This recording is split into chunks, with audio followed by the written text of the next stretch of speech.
क्या हो गया यशोदा? खुद पूरा स्वप्न देखो क्या?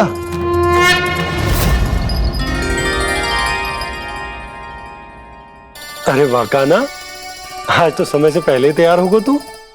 तैयार तो होना ही था बाबा। इससे पहले कि राक्षस वृंदावन आकर विध्वंस करे, मुझे वन जाके उसका सामना करना है। मैया शीघ्र भोजन बांधो, गौचरण के लिए विलंब हो रहा है। ना, आज कहीं ना जाएगो तुम। आज घर पे विश्राम कर। ऐसा क्यों कह रही हो यशोदा? हर बार क्यों का उत्तर देना आवश्यक ना है जी। मैं ना चाहती आज ये जाए, तुझे ना जाएगो बस। और जे ही क्यों, आज अन्य बालक भी वन में ना जाएंगे गौचारण के लिए। आप गोपो को भेज दो। पर मैया गौचरण कराना तो मेरा दायित्व है। और तेरी देखभाल करना, तुझे सुरक्षित रखना मेरा दायित्व है। बाबा,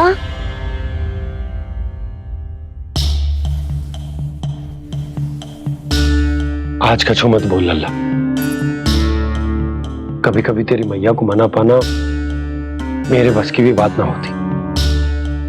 आज कछु ऐसो ही दिन है। तूने देखो ना कैसे निर्णय करके बैठ गई है। इससे पहले कि वो राक्षस जगजा और वृंदावन वासियों को कोई हानि पहुंचाए, मुझे वहां पहुंचना पड़ेगा। पर कैसे?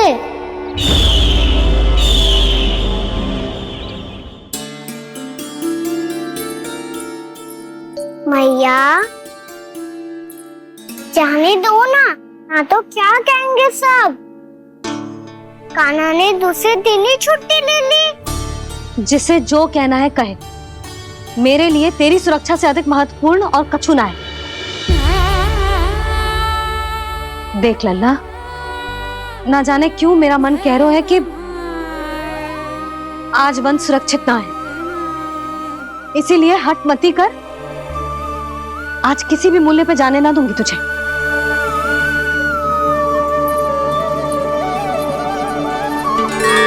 मैया ने ठान लिया, आज वन जाना है तो कोई और ही उपाय खोजना पड़ेगा यहाँ से निकलने का। सुनो, आज गौचारण के लिए गोप जा रहे हैं। हमारी छुट्टी है आज। पर क्यों बलराम, वो तो कान्हा ही जाने। सारी मैया ऐसी होती है क्या मुन्नी? पहले सेमी कहती है कि बड़ी हो जाओ, सब कुछ नियम से किया करो, अनुशासन सीखो। सेमी उसे तुड़वा के कहती है आपकी छुट्टी। तू चाहे जितना भी स्वांग कर ले लल्ला, कछु भी कह ले, कछु भी कर ले, मैं तो तुझे बाहर ना जाने दूंगी। वन छोड़, मैं तो तुझे चौबारे तक भी जाने की आज्ञा ना दूंगी आज। चल पी ले अब।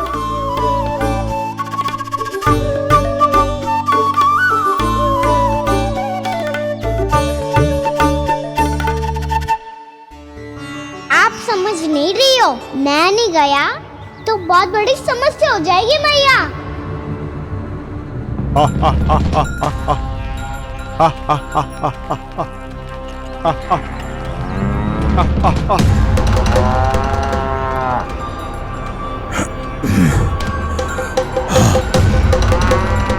दिन निकले पूरे प्रहर बीत गया। इन गोपों में तो कोई भी बालक नहीं है, परंतु कंस ने तो कहा था कृष्ण गोपालक है।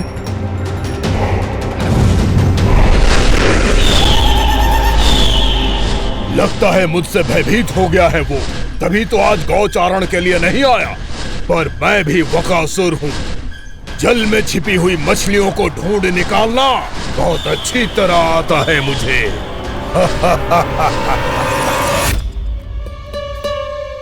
गोप और गैया संकट में है, मुझे शीघ्र ही वहाँ पहुँचने का कोई उपाय खोजना होगा। क्या सोच रहे है? शीघ्र समाप्त कर, चल। शीघ्र समाप्त करके भी क्या करूँगा मैया? आप मुझे कहीं तो जाने ही दूंगी ना, जाके सिखाओं के साथ भी ना खेल सकता। वो तो है, पर मैं भी तो हूँ, मेरे साथ तो खेल सकते हो है ना? सच्ची? सच्ची। जो मैं खेल बोलूँगा वही खेल खेलोगे आप? हाँ। आप मिठोली खेलते हैं? बहुत दिन हो गए। ठीक है, पर पहली पट्टी तेरी आंख में बनने की लल्ला। मुझे शिकार है। चल पहले दूध समाप्त कर। पूरा समाप्त कर। जे हुई ना बात। आजा, खड़ा हो।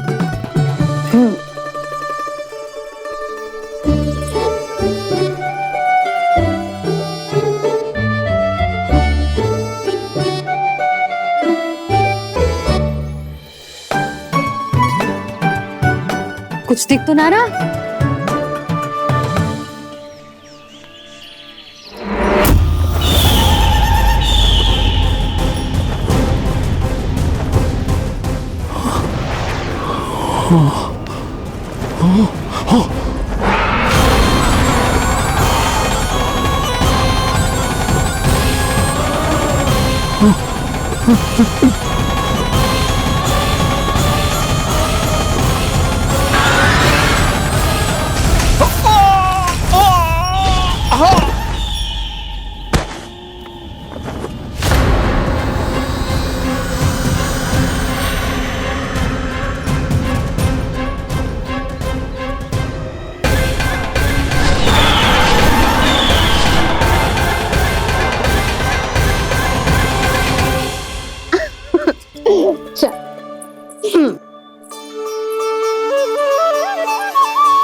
मैं यहाँ हूँ।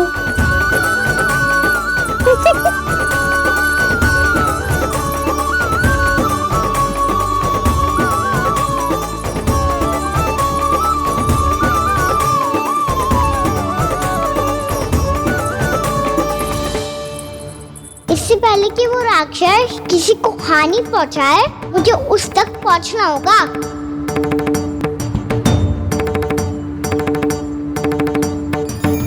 शीघ्रता करनी होगी मुझे।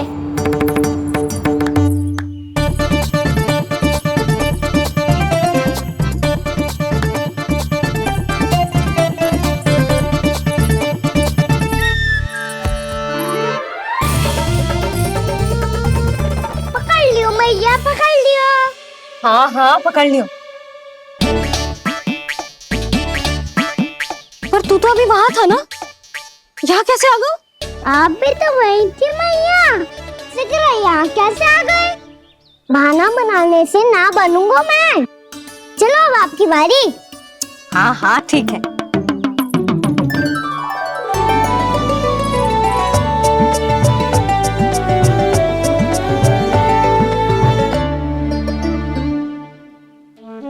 क्षमा करना मैया, पर मुझे जाना पड़ेगा।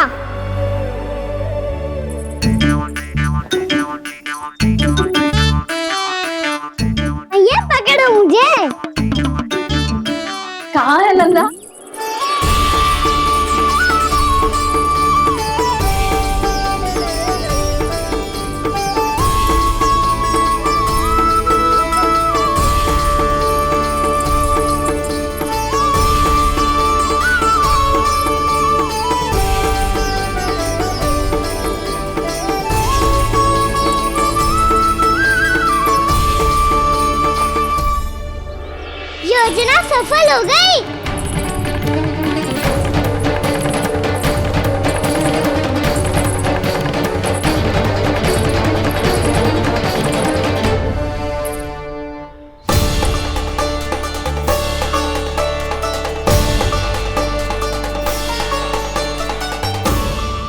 माफ करना मैया, आपको बिना बताए जाना पड़ रहा है।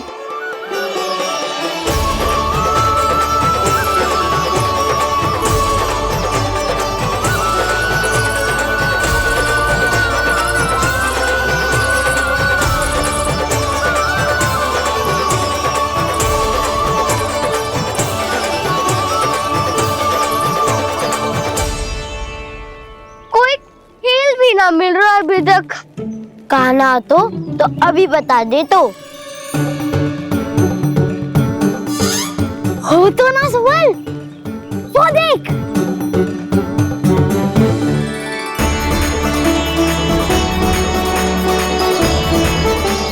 क्या कर रहा है इतनी शीघ्रता में? वन की ओर जा रहा है, वो सालन कर रहे। चले। हाँ।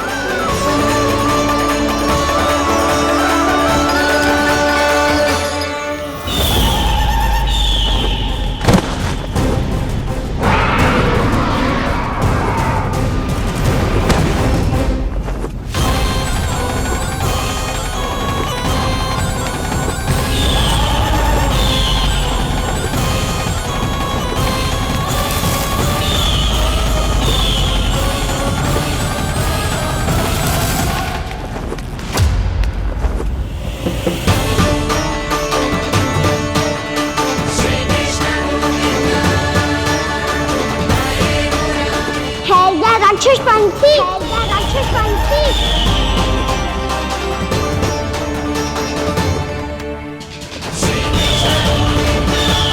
गोपालक कृष्ण हूँ मैं, नंदराज का लल्ला, वृंदावन का राजकुमार।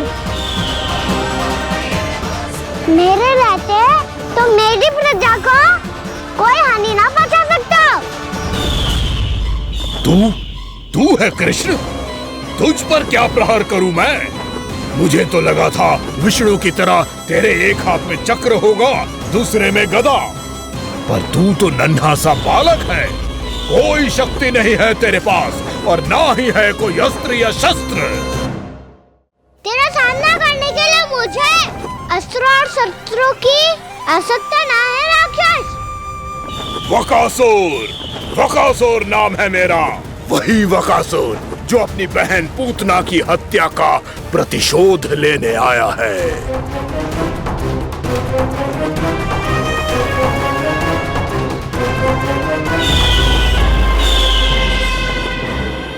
जानता है, इंद्र, अग्नि, वायु, वरुण, यम या कोई भी अन्य देवता कोई मेरे समान शक्तिशाली नहीं है।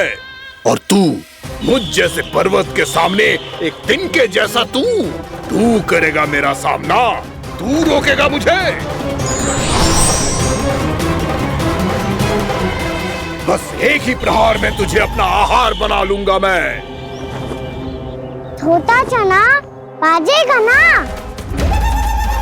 धमकियां देने से युद्ध नहीं जीते जाते बदकसूर। जो कार्य हो करके दिखाओ।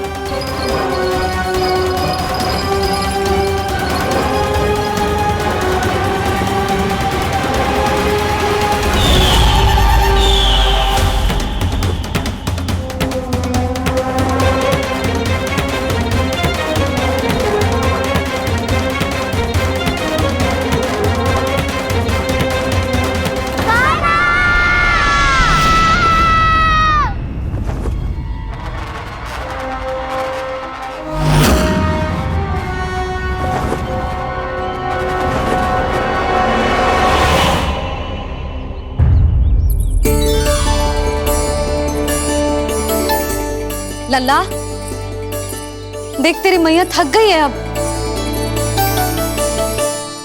अब बस कर लल्ला, ताली बजा। कान्हा, अब बस कर।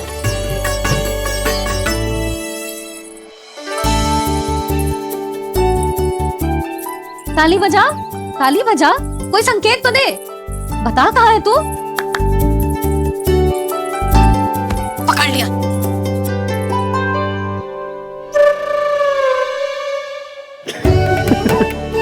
आप भी ना बड़े हो गए हो पर बचपना ना गया आपका ना।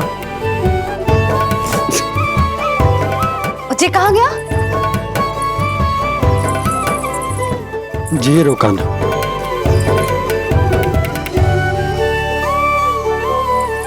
फिर से मेरे साथ छल करके भाग गओ। और गयो कहाँ? नंदराज, नंदराज, भानु, वो पंछी, राक्षस पंछी, बहुत बड़ा पंछी। भानु, राक्षस, राक्षस। भानु क्या क्या होगा? तुम बैठो, यशोदा जल लेकर आओ, बैठो।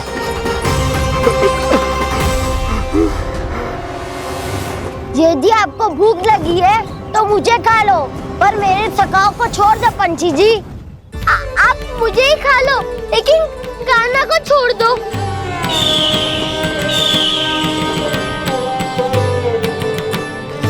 हम सबको खा लो, पर कान्हा को जीवन दान दे दो। कितनी अद्भुत है प्रभु के सखाओं की ये भावना कि सखा के प्राण को बचाने के लिए अपने प्राणों का त्याग करने को भी तत्पर हैं ये सब। देवराज, वैसे तो प्रभु क्षण भर में सब कुछ संभाल सकते हैं, पर हमें अपना कर्तव्य निभाना होगा। प्रभु की सहायता हमें करनी होगी। हाँ देवराज, प्रभु की सहायता करनी चाहिए हमें। स्वयं नारायण की कृपा है हमारे मित्र पर, उसे छोड़ दो, अन्यथा देवता तुम्हें नहीं छोड़ेंगे। पर मैं देवता के आने की प्रतीक्षा नहीं करूंगा। मेरे भाई को इसी क्षण मुक्त कर दो असुर, या फिर मेरा सामना करने के लिए तैयार हो जाओ। आवश्यकता पड़ी तो तुम्हारा उदर फाड़ के भी अपने भाई की रक्षा करूंगा मैं। तो फिर आ बालक, तुझे भी तेरे भाई के पास पहुंचा देता हूँ मैं। प्रयास करके तो देखो दोस्त, तुम्हारे चोंच के टुकड़े टुकड़े ना कर दिए तो मेरा नाम भी बलराम नहीं, तो मेरा नाम भी बलराम नहीं।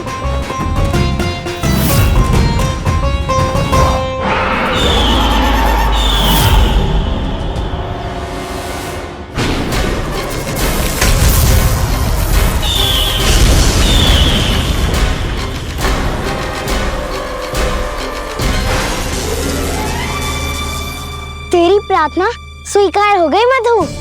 हमारे कान्हा की रक्षा करने स्वयं देवता आ गए।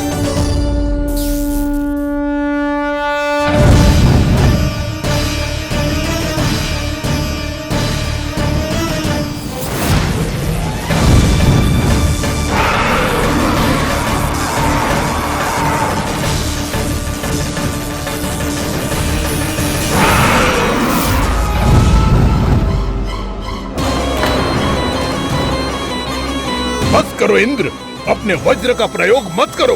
तुम्हारे प्रहार से मुझे गुदगुदी हो रही है।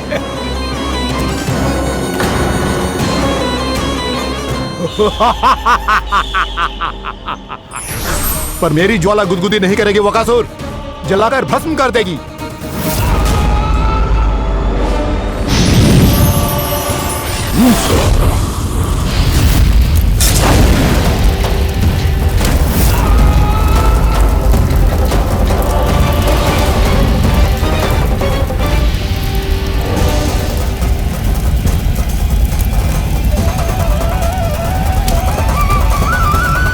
क्या बहुत बड़ो? बहुत बड़ा पंछी, पंछी? बहुत बड़ा पंछी। पंछी नहीं, वो राक्षस कान्हा को निगल गया। हाँ?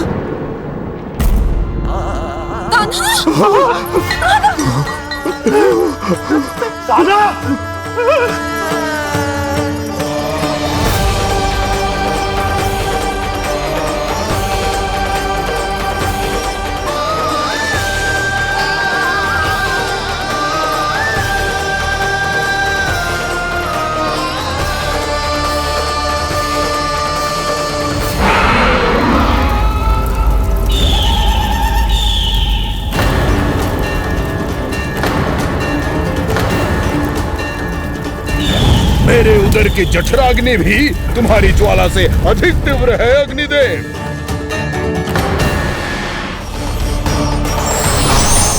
अब यम का पास ही दंड देगा इसे।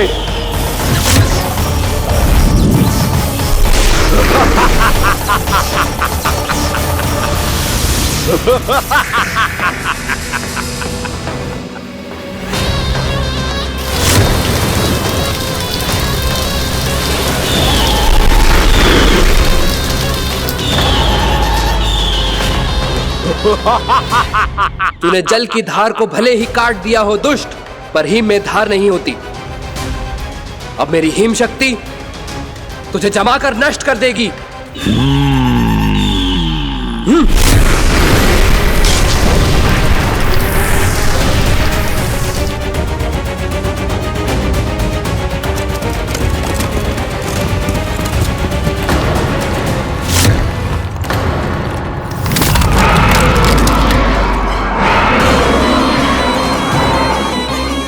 चंद्र, वरुण, यम, अग्नि, इंद्र, तुम में से कोई भी इस योग्य नहीं है कि मुझे पराजित कर पाए और इस विष्णु अवतार की रक्षा कर पाए।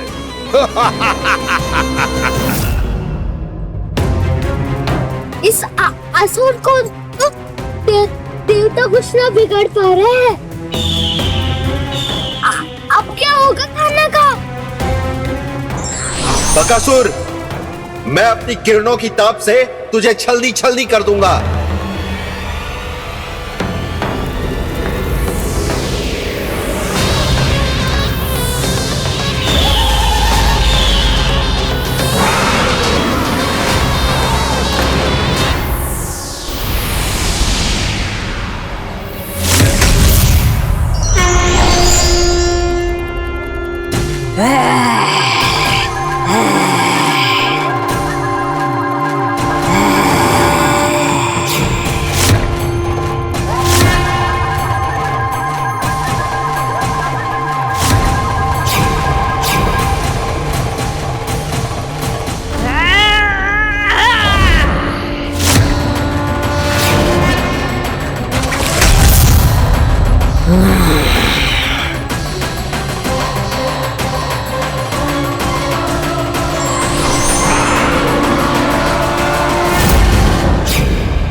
पुत्र कार्तिकेय, इस असुर के उदर को फाड़कर अपने पिता के सखा श्री कृष्ण को मुक्त कराओ पुत्र।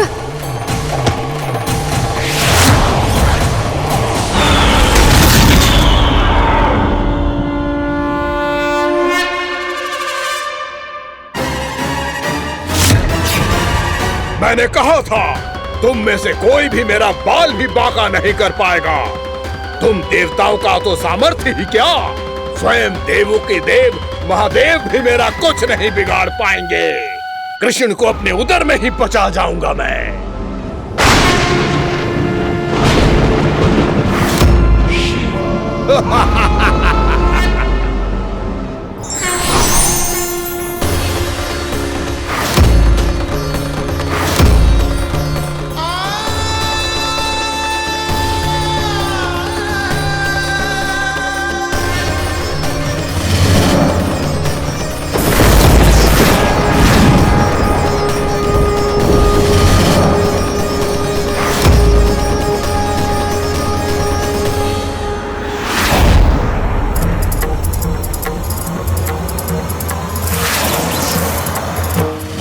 शिव शंकर का त्रिशूल है। एक ही बार में इस असुर का प्राण ले लेगा ये। हाँ, महादेव का त्रिशूल।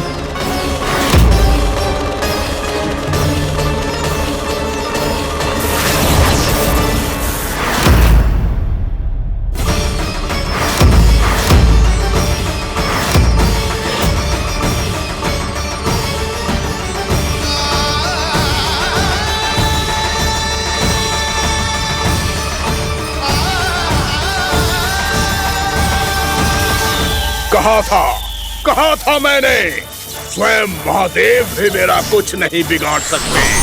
अजय हूं मैं, अजय।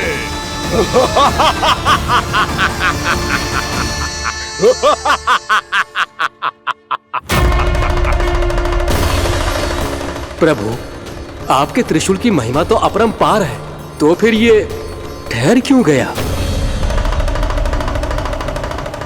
आपने अपने त्रिशूल को वापस क्यों ले लिया महादेव? इस दुष्ट का संहार क्यों नहीं किया?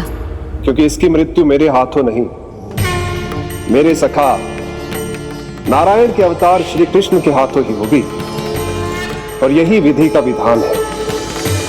पर पिताजी, श्री कृष्ण तो इस असुर के उदर में फंसे हुए हैं। हम उन्हें मुक्त कैसे कराएंगे? ये उन्हें स्वयं ही मुक्त करेगा पुत्र। श्री कृष्ण अपने अपमान से क्रोधित नहीं होते, पर अपने भक्तों का अपमान हो क्षण भर भी सहन नहीं कर पाते। वकासुर यही भूल कर रहा है। हम सबका निरंतर अपमान करके वो उन्हें क्रोध दिला रहा है। वो ये नहीं जानता कि शीघ्र ही उन्हें अपने उदर में रख पाना उसके लिए असंभव हो जाएगा।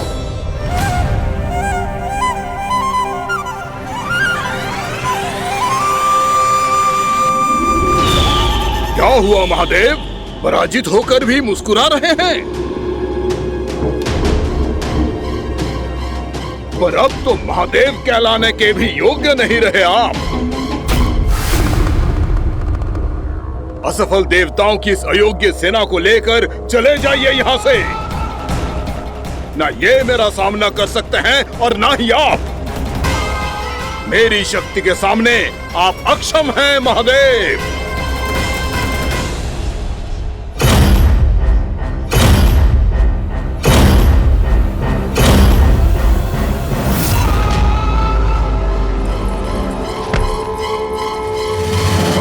सुधा, जिस दुष्ट मेरे लल्ला को निगलो है ना, भीतर से जले को, छटपटाए को, पीड़ा से कराए को। जिस दुष्ट मेरे लल्ला को निगलो है ना, भीतर से जले को, छटपटाए को, पीड़ा से कराए को। ये क्या हो रहा है मुझे?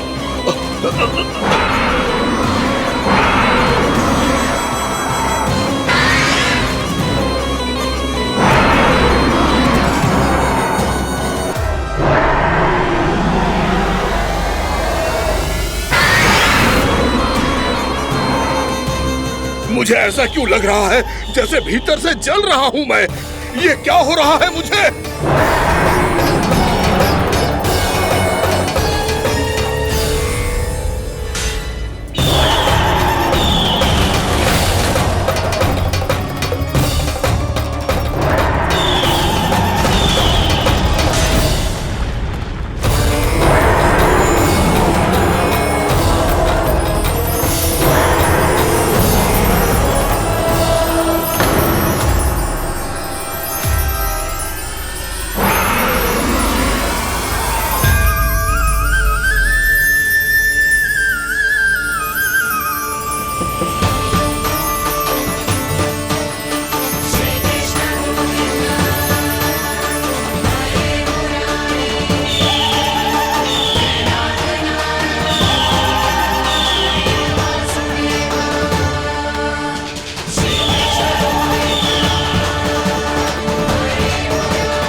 हे प्रभु, मैंने ऐसे कौन से कुकर्म किए थे कि मुझे ऐसी मृत्यु प्राप्त हुई?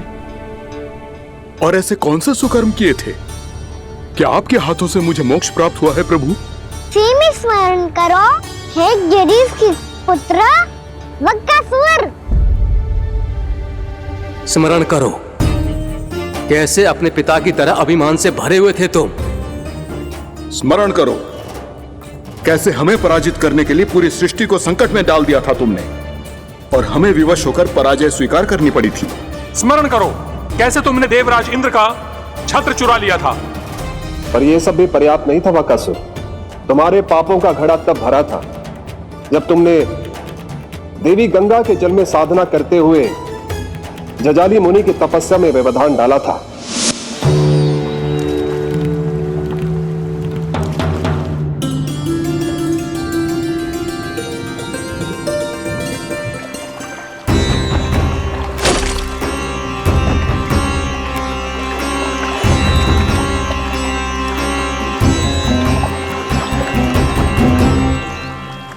रुक क्यों गए चालक? नौका को आगे की ओर ले चलो। आगे बढ़ना उचित नहीं होगा महाराज। यहाँ से कुछ ही दूरी पर जालजली मुनि तपस्या कर रहे हैं। तो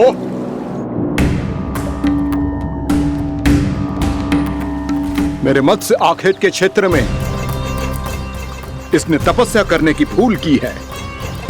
मेरे ही राज्य में मेरा कोई क्षेत्र मेरे लिए वर्जित हो, यह मुझे स्वीकार नहीं है। आपने पर्याप्त मत्स्य आखेट कर लिया है महाराज। यदि तुम इन मछलियों का आहार नहीं बनना चाहते हो, चुपचाप मेरी आज्ञा मानो। क्षमा क्षमा महाराज।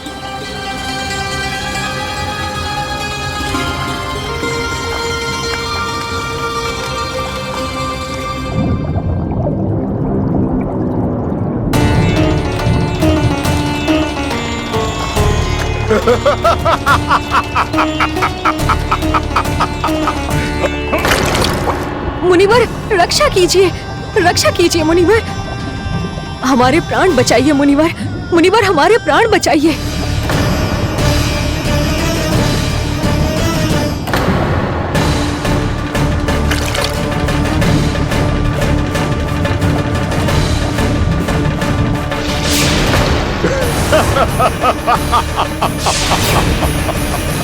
ठहर जाओ असुरराज, इन मछलियों को हानि ना पहुंचाओ। क्यों मुनि? अब मछलियां पकड़ने के लिए मुझे तुमसे आज्ञा लेनी पड़ेगी। तुमने तपस्या करने से पहले किससे आज्ञा ली थी? मां गंगा से, इस जल में रहने वाली सभी मछलियों से। इस उपकार के बदले इन सभी मछलियों को रक्षा करने का वचन दिया था। इसीलिए असुरराज, मैं शांति से कह रहा हूं, इस स्थान को अशुद्ध ना करो। चुपचाप यहां से चले जाओ, नहीं तो इसका परिणाम अच्छा नहीं होगा।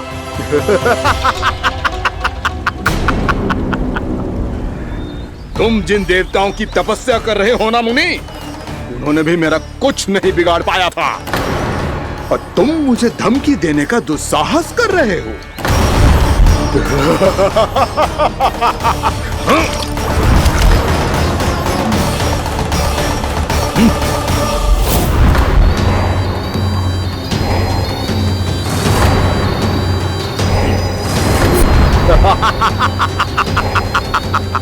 मूर्ख, विचारों से तो तू राक्षस है ही, और स्वभाव से उस बगुले की तरह है जो भूख ना होने पर भी उन निर्दोष मछलियों को आहार बनाता रहता है। इसलिए अभी इसी क्षण से तू वकुला का जीवन जिएगा। ये मेरा श्राप है, ये मेरा श्राप है।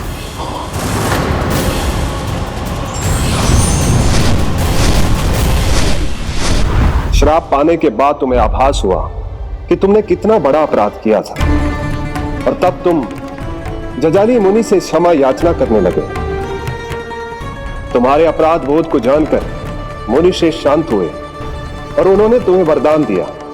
श्राप से मुक्ति का एक ही मार्ग होता है असुर, पश्चाताप।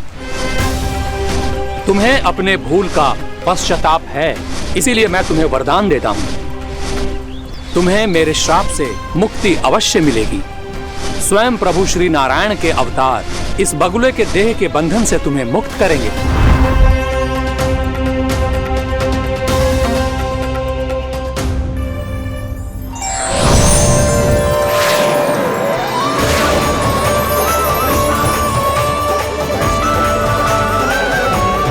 प्रणाम स्वीकार करें प्रभु।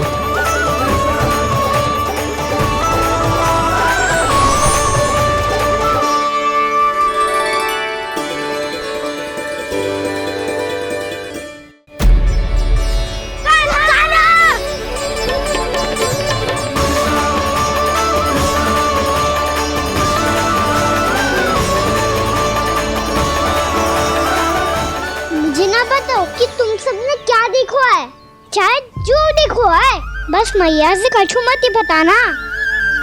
कान्हा!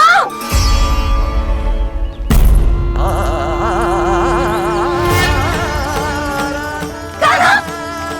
मेरा लल्ला!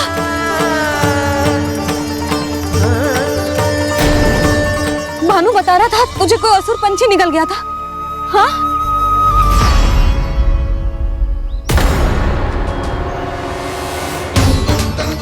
हे नारायण, ये क्या है?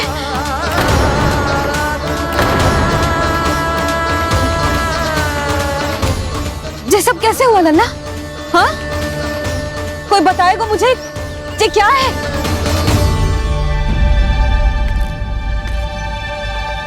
श्रीधामा, मधुमंगल, चिची को सब कुछ बता दो।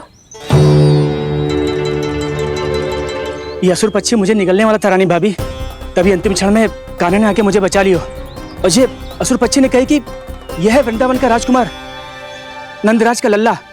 इसके होते कोई भी वृंदावन वासियों को हानि ना पहुंचा सकते। रानी भाभी, कान्हा ने अपने प्राणों की चिंता ना करी और इस क्रूर राक्षस से भिड़ गयो और इस राक्षस पक्षी ने इसे निगल लियो। इतना पर्याप्त है भोला काका, सब कुछ बताने की आवश्यकता नहीं है। ये सब देख के सारी बालक मंडली इतनी व्याकुल हो गई कि सबने अपने प्राण अर्पित कर दिए और इस असुर पक्षी से कहे कि हमें खा लो और हमारे सखा को छोड़ दो।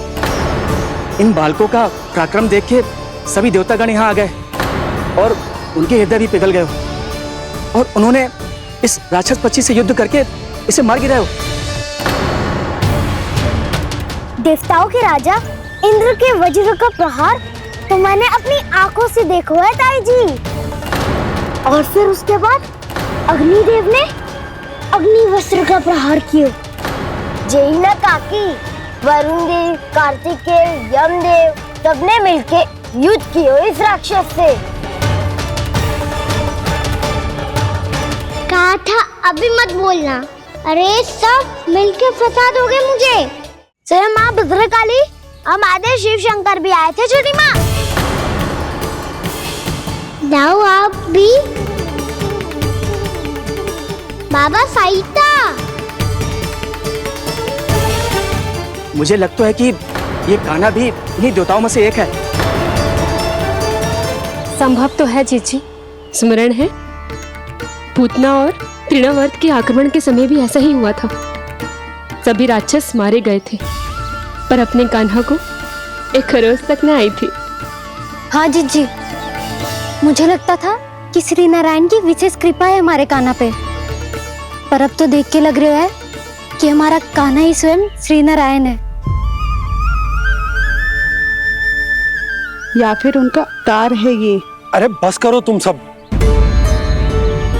ऐसा कछु ना है।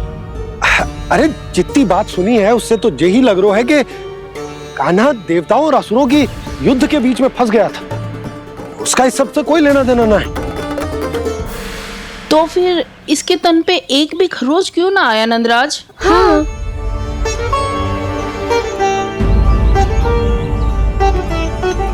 है काकी, खरच तो है। दिखा लल्ला।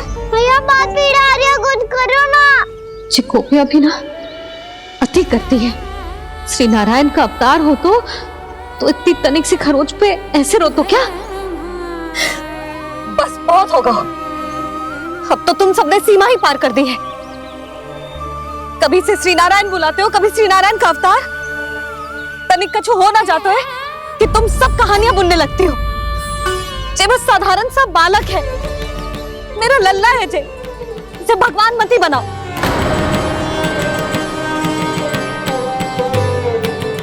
और तू, क्या आवश्यकता थी तुझे यहाँ आने की?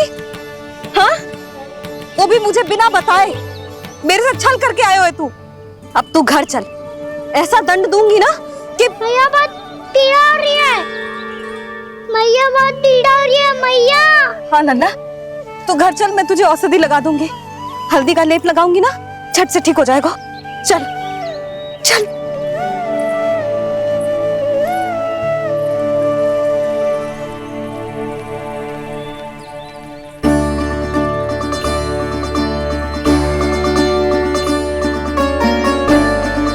बस लल्ला बस, रो मत। चल चल चल आजा, अभी औषधि लगाऊंगी ना तेरी सारी पीड़ा लुप्त हो जाएगी।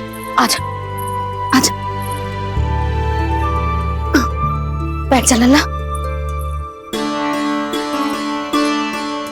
अभी आई मैं। हाँ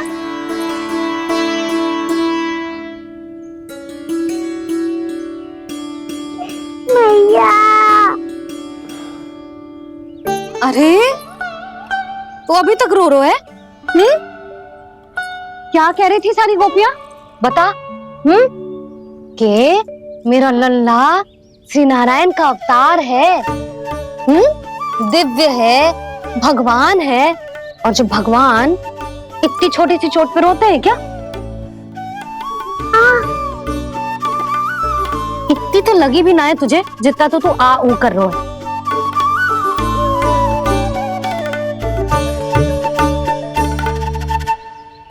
आओ ना करूंगो, आप ऐसे दुलार थोड़ी करोगी।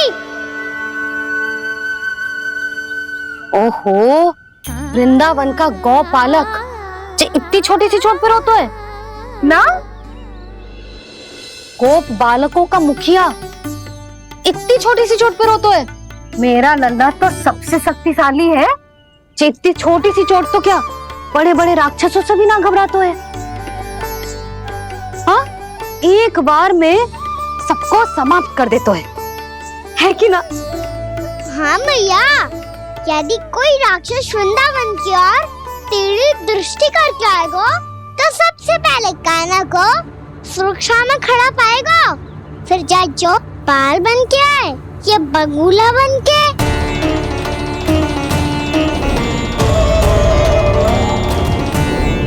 ना लल्ला, सोचो भी मती, वृंदावन की सुरक्षा करना तेरा दायित्व ना है। तुझे और कोई संकट का सामना करने की आवश्यकता ना है। अभी तो मेरी पीड़िता का हरण कर रही थी, अचानक से क्या हो गया मैया को? कोई आवश्यकता ना है तुझे ऐसे संकटों का सामना करने की। आने दे आज तेरे बाबा को, सीधा सीधा बोल दूंगी। बहुत हो गए उनके तर्क वितर्क। मेरा फूल सा लल्ला वन में अकेले गौचारण के लिए ना जाए को। आज बगुले ने निकल लियो, कल कछु और हो जाए तो? नारायण ना करे, कहीं कछु ऊंच नीच तुझे कछु हो जाए तो? मैं तो जीते जी मर जाऊंगी।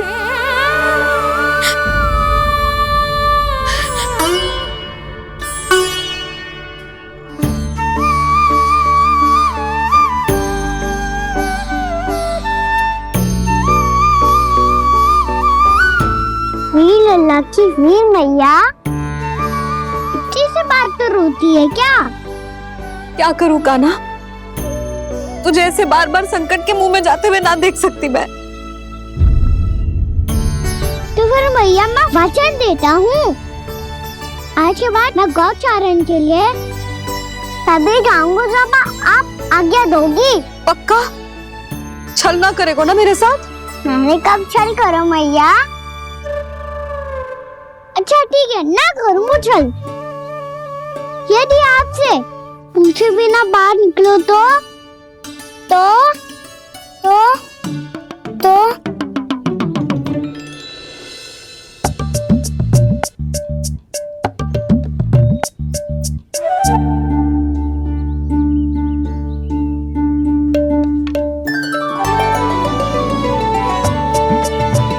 ये रही आपकी छड़ी और ये रही मेरी पीठ। देना तापड़ तोड़।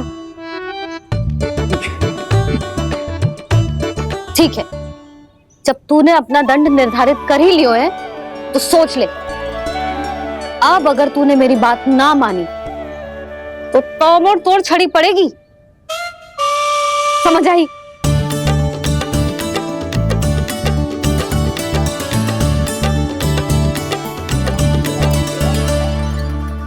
अच्छा ही है कि कान्हा कुछ दिन घर ही रहे।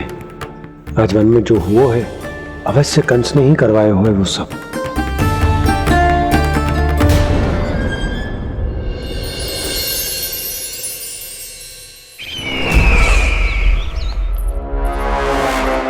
आपका ये धनुष तो सबसे अधिक शक्तिशाली था महाराज, ये कैसे टूट गया? कहीं ये बकासुर की पराजय का संकेत तो?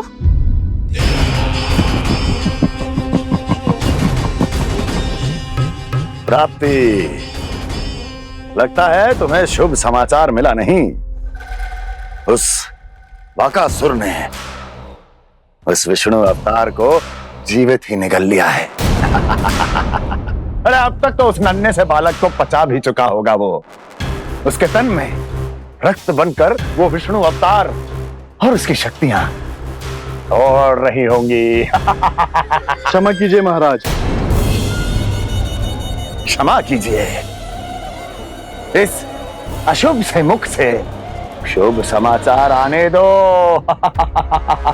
माथे के बल को ढीला करो, चेहरे पर मुस्कान लाओ और कहो, महाराज, वृंदावन में मातम फैल चुका है। मैं ऐसा ही करता महाराज, यदि सूचना सत्य होती तो।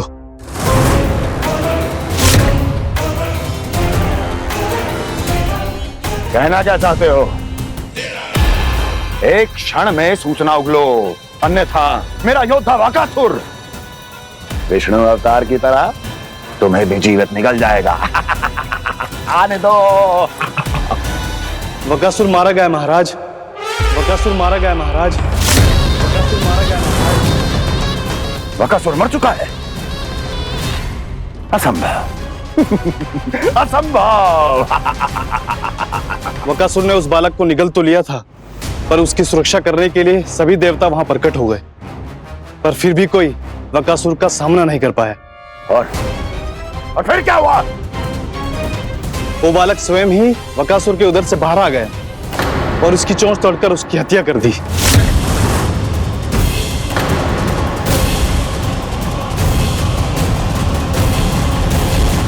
वन में बकासुर की चोंच टूट गई और यहाँ आपका ये धनुष।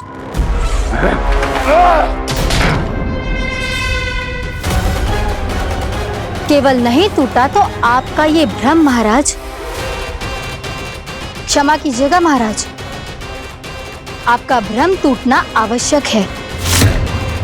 आवश्यक है आपको यह आभास होना कि उस विष्णु अवतार को पराजित करने के लिए आपके साधारण योद्धाओं में वो सामर्थ्य नहीं है। अच्छा सर, पूतना, तृणावर्त, बकासुर, ये सब साधारण नहीं थे प्राप्ति, साधारण नहीं थे। फिर तो ये और भी अधिक चिंता का विषय है महाराज, क्योंकि इसका अर्थ तो यही हुआ कि वो विष्णु अवतार कुछ अधिक ही असाधारण है और उसका सामना करने के लिए और उसे मिट्टी में मिलाने के लिए आपको एक ऐसे अस्त्र की आवश्यकता है जो उसके सामने ना झुके और ना ही टूटे।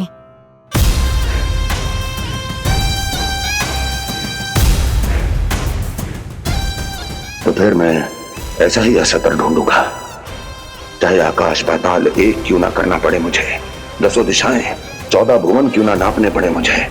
मैं उस असतर को अवश्य ढूंढ निकालूंगा जो उस विष्णु अवतार के प्राणों की डोरी इस धनुष की तरह तोड़ सके।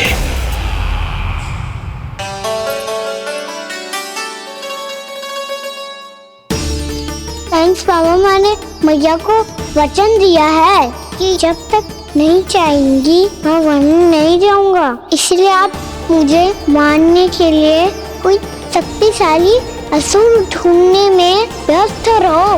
कुछ दिन तब तक मैं व्यस्त रहूंगा अपनी मैया की सेवा करने में।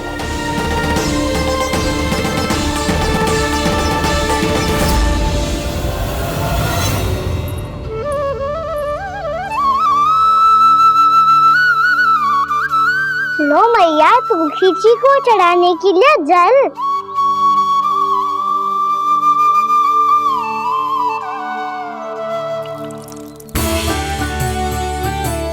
लो मैया, और आटा।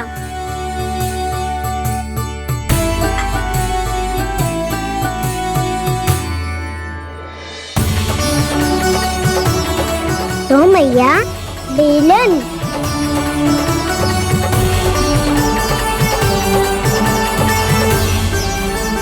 ले, तनिक खा ले। ओ मैया, भूख ना लगी है। बिना भूख के खाने से क्या लाभ? और तेरा जब पेट तो कह रहा है कि उसे भोजन चाहिए, और लाभ कैसे ना लल्ला? भोजन का लाभ है ना, तन को पोषण मिलेगो, स्वास्थ्य बनेगो, जे तेरी भुजाओं में शक्ति आ जाएगी, ताऊ के जैसी, ताऊ से भी अधिक।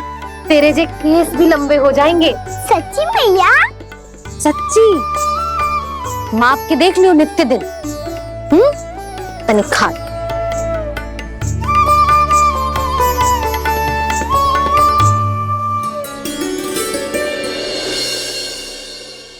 मान के मैया का कहना, छक के भोजन खाते हैं,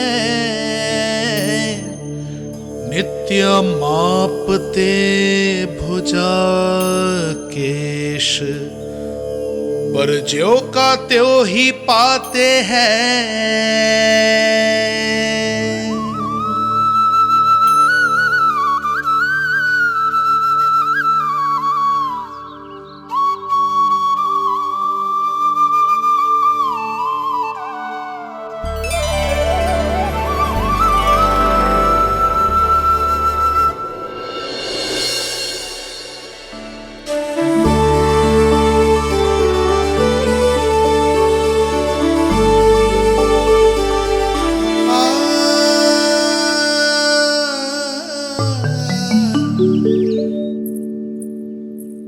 ले लल्ला, फल खा ले।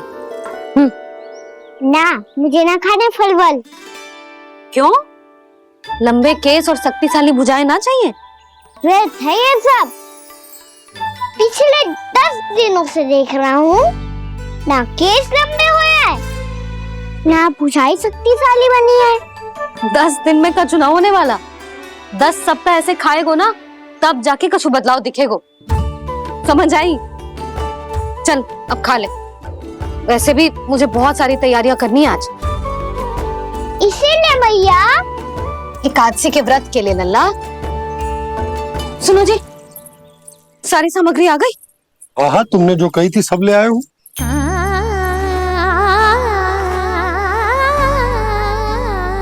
इसमें नारियल तो है ही ना, उसके बिना मैं एकादशी की पूजा कैसे करूंगी?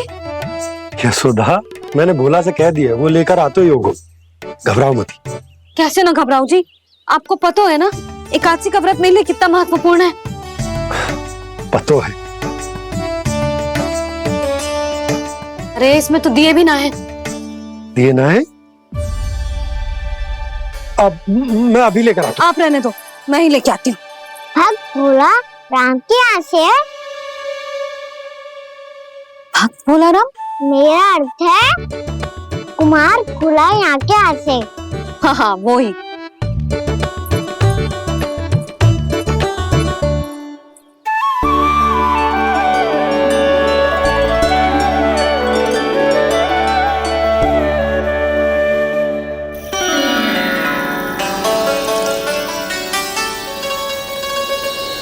श्री हरि, श्री हरि, मेरे श्री हरि।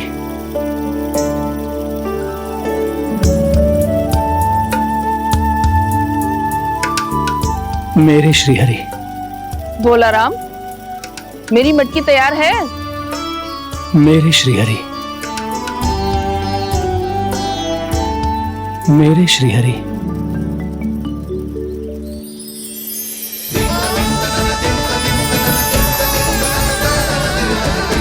भोला राम,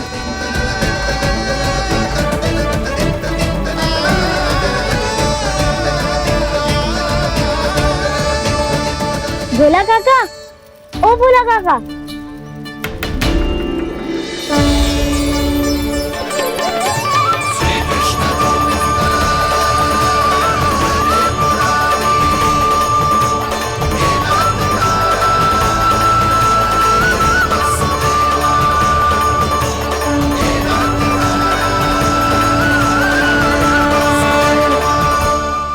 अरे प्रसन्न हो गए। मेरे श्री हरि आ गए, मेरे भगवान आ गए, मेरे श्री हरि आ गए, मेरे भगवान आ गए, मेरे श्री हरि आ गए, मेरे भगवान आ गए, मेरे श्री हरि आ गए, मेरे भगवान आ गए, मेरे भगवान आ गए, मेरे घर मेरे भगवान आ गए।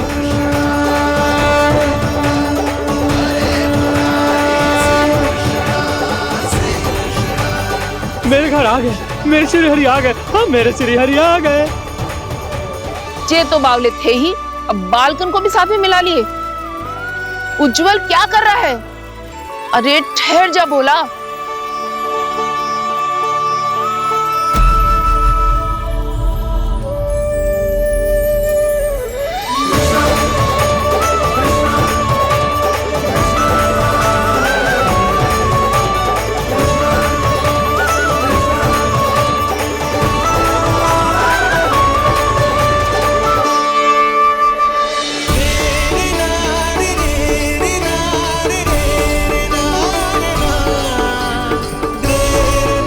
प्रेम से बुलाओ, आएंगे हरी भी।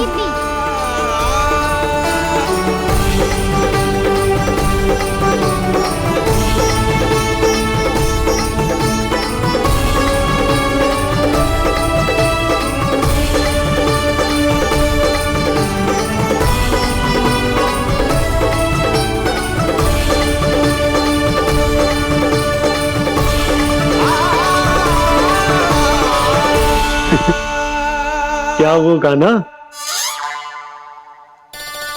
किसकी धुन में झूम रहा तू?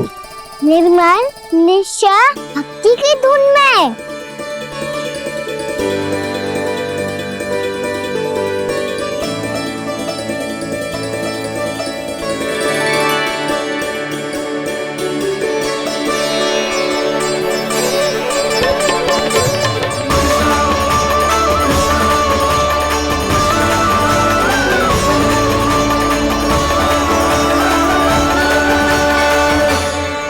अरे क्या हो गया इन्हें? पावले हो गए हैं क्या? ठहरो, कोई आवश्यकता ना है ऐसे बावलों की तरह नाचने की।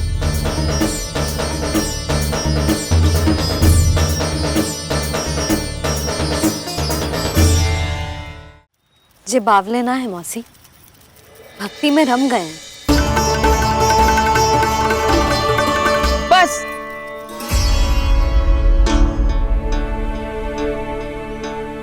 हम सब कब से खड़े हैं यहाँ और तुम्हें कुछ ध्यान ही ना है।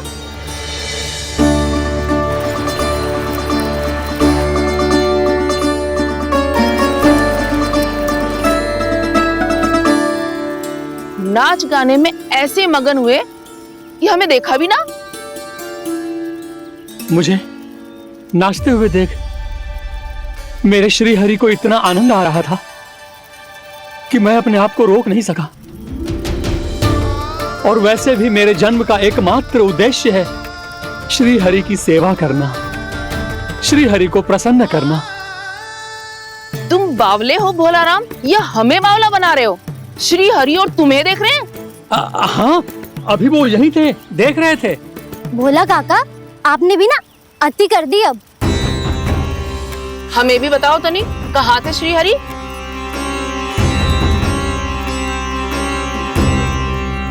ना जाने अपना उपहास करवाने में क्या आनंद आता है इन्हें। देखो, अब तुम सच मानो या झूठ, लेकिन हमरे श्री हरि यहीं थे, इसी चाक पर अभी। हाँ, लो सुन लो इस मूर्ख की बात। श्री हरि को और कोई स्थान ना मिलो जो इसके मिट्टी के चाक पे आकर बैठेंगे। श्री हरि को और कोई स्थान ना मिलो जो इसके मिट्टी के चाक पे आकर बैठेंगे। श्री हरि को और कोई स्थान ना मिलो जो इसके मिट्टी के चाक पे आकर बैठेंगे। जैसी मैया भैंसुरी लल्ला, दोनों का कुछ पता ही ना चल तो कब किस बात पर प्रसन्न हो जाए और किस बात पर रुष्ट। अरे मैं भला असत्य क्यों बोलूंगा? अभी अभी यही थे श्री हरि। हाँ,